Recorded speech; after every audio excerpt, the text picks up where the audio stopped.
तो देखिए, हम जो पढ़ रहे थे आपका वो ये था कि जो लैंडलॉर्ड हुआ करते थे, जिनके पास लंबे समय से काफ़ी मतलब ज़मीन थी, तो उनको वो क्या करते थे अंग्रेज़, वो जो है अब मतलब उनको उनकी जो ज़मीन थी उनको उन्होंने ज़बरदस्ती उनसे छीन लिया और उनको जो है अधमरा करके छोड़ दिया।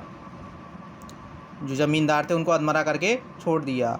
Artisan who were the patronised by Indian ruler now has no patrons. ठीक है, यानी कि जो आर्टिशन हुआ करते थे, यानी कि जो कारीगर हुआ करते थे, वो जो कि अब तक जो कि किसी संरक्षक में चल रहे थे, यानी कि जो इंडियन जो रूलर थे उनके जो संरक्षण में चल रहे थे, अब वो जो है उनके संरक्षण में, यानी कि जो भारतीय जो मतलब इंडिया के जो रूलर थे यानी कि राजा थे, उनके जो अंडर में चल रहे थे, संरक्षण में चल रहे थे। बट अब क्या था कि अब वो जो है उनके संरक्षण में नहीं थे, वो अब जो है ब्रिटिश रूल के संरक्षण में काम करने लगे। And were out of work. ठीक है, यानी कि वो उनके अंडर में काम करने लगे। द सब्सिडेशन subsidiary alliance and forced many kings to disband their armies in order to meet the cross maintaining the mandatory British troop, and this resulted a large scale unemployment। ठीक है, यानी कि तो देखिए जो मतलब सहायक संगठन था, उन्होंने जो है काफ़ी राजाओं के साथ मिल कर के और उनकी आर्मी को अपने अंडर में ले लिया। ठीक है, और धीरे धीरे जो है जो ब्रिटिश शासन था वो जो है पूरे उसमें मतलब धीरे धीरे उन्होंने क्या किया कि जितने भी राजा थे उनके साथ जो है सहायक संगठन कर लिया, जिसका रिजल्ट ये रहा कि मतलब काफ़ी लार्ज स्केल पर हमारे इंडिया में अनएम्प्लॉयमेंट हो गया।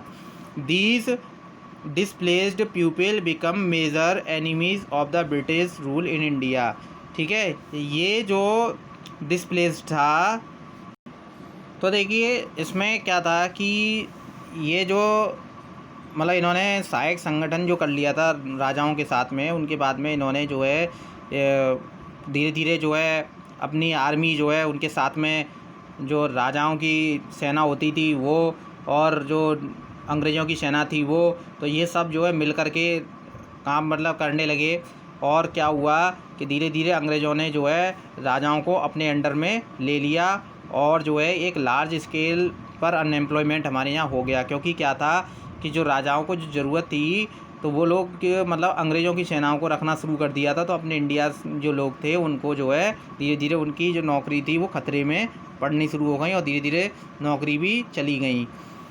ठीक है, तो ये कुछ ऐसी अप्रसन्न लोग थे जिन्होंने डिस्प्लेस मतलब होता है अप्रसन्न, ये जो डिस्प्लेस्ड था जो मतलब लोग थे, उन्होंने वो जो है जो ब्रिटिश रूल जो इंडिया में चल रहा था उसके जो है दुश्मन हो गए। यानी कि जो अंग्रेज़ लोग यानी कि जो इंडियंस थे जो कि नाखुश थे अंग्रेज़ी रूल से, ब्रिटिश रूल से, तो वो लोग जो है अंग्रेज़ों के ख़िलाफ़ होकर के उनके दुश्मन हो गए।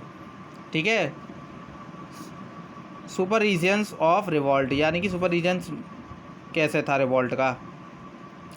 Revolt made with some earlier successes, यानी कि रिवॉल्ट जो है काफ़ी मतलब जल्दी सक्सेस हो जाता, but was eventually surprised by the British with in a year. ठीक है, लेकिन क्या था कि उसी दरमियान क्या था कि जो ब्रिटिश थे, ठीक है, उन्होंने एक साल के अंदर काफ़ी सरप्राइज्ड दिखा दिए। The revolt had failed in its objective of overthrowing the British power, although it did result some for reaching changes। यानी कि ये रिवॉल्ट जो है फेल हो गया। ठीक है, और जो ब्रिटिश पावर थी वो जो है काफ़ी बढ़ गई और उसका रिजल्ट ये रहा कि उन्होंने पूरे उसको जो इंडियन सिस्टम था उसको पूरा ही चेंज करके रख दिया। The revolt of 1857 failed because it suffered from a weak leadership and was hardly organised. यानी कि ये रिवॉल्ट 1857 जो था इसके मतलब इसका फेल होने का एक सबसे बड़ा कारण ये था, यानी कि ये फेल हो गया क्योंकि इसकी जो लीडरशिप कर रहे थे, यानी कि जो लीडरशिप थी वो काफ़ी कमज़ोर थी, और साथ में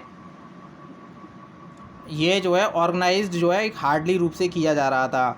ठीक है, यानी कि इसमें कोई ऐसा मिलजुल करके एक साथ लोग काम नहीं कर रहे थे। क्या था कि जो राजा थे, जो मोस्टली राजा थे इंडिया के, वो जो है अंग्रेज़ों के साथ में मिल गए थे, जिसकी वजह से इंडिया की जो है इस रिवॉल्ट में हार हो गई। अगर ये रिवॉल्ट हम जीत जाते तो हमारा देश जो है 1857 में ही आज़ाद हो गया होता। हमें जो है 90 ईयर और वेट नहीं करना पड़ता।